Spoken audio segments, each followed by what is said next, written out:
বৃহস্পতিবারের বৃষ্টি স্নাত সকাল কেরানীগঞ্জ কেন্দ্রীয় কারাগার থেকে যখন আন্তর্জাতিক অপরাধ ট্রাইব্যুনালে আনা হলো সাবেক আইজিপি চৌধুরী আব্দুল্লাল মামুনকে, তখন অনেকটাই নির্লিপ্ত ছিলেন তিনি। কে জানতো বাংলাদেশের বিচারিক ইতিহাসের সবচেয়ে বড় চমকটা অপেক্ষা করছে তখনও। শেখ হাসিনার বিরুদ্ধে জুলাই হত্যাযজ্ঞের যত অভিযোগ, তাতে অন্যতম প্রধান কুশীলবের ভূমিকায় ছিলেন চৌধুরী মামুন। সকাল 11টার পর তাকে এজলাসে তোলা হলে একটু পরপর দীর্ঘশ্বাস ফেলছিলেন তিনি।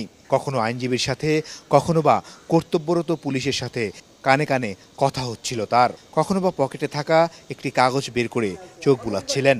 এটুকু ছাড়া অভিযোগ গঠনের পুরোটা সময় তাকিয়েছিলেন মাটির দিকে।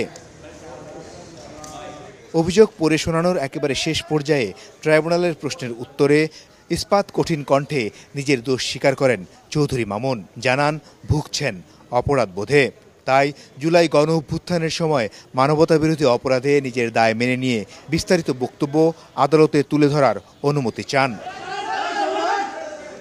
সাথে সাথে তার আইনজীবী ট্রাইব্যুনালে রাজসাক্ষী হওয়ার আবেদন করেন, আদালতও তা মঞ্জুর করেন।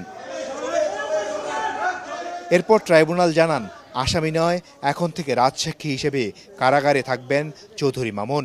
পাল্টে যায় পুরো আদালতের দৃশ্যপট। রাজসাক্ষী হওয়ায় তার নিরাপত্তা চেয়ে আবেদন করেন মামুনের আইনজীবী তাজুল ইসলাম। বলছেন আসামি থেকে সাক্ষী হওয়ায় তাকে জেলে রাখা হবে নাকি জামিন দেওয়া হবে সেটি নির্ধারণ করবেন ট্রাইব্যুনাল।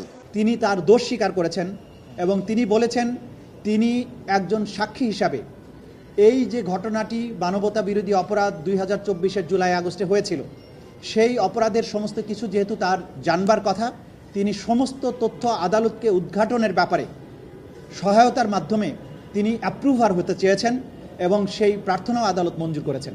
তার বক্তব্যের মাধ্যমে যদি ট্রু এবং ফুল ডিসক্লোজার হয়, তখন এটা আদালতের ডিসক্রিপশন অনুযায়ী আদালত তাকে ক্ষমা করতে পারেন বা অন্য কোনো আদেশ দিতে পারেন। ট্রাইব্যুনালের মামলায় এটি প্রথম রাজসাক্ষীর ঘটনা।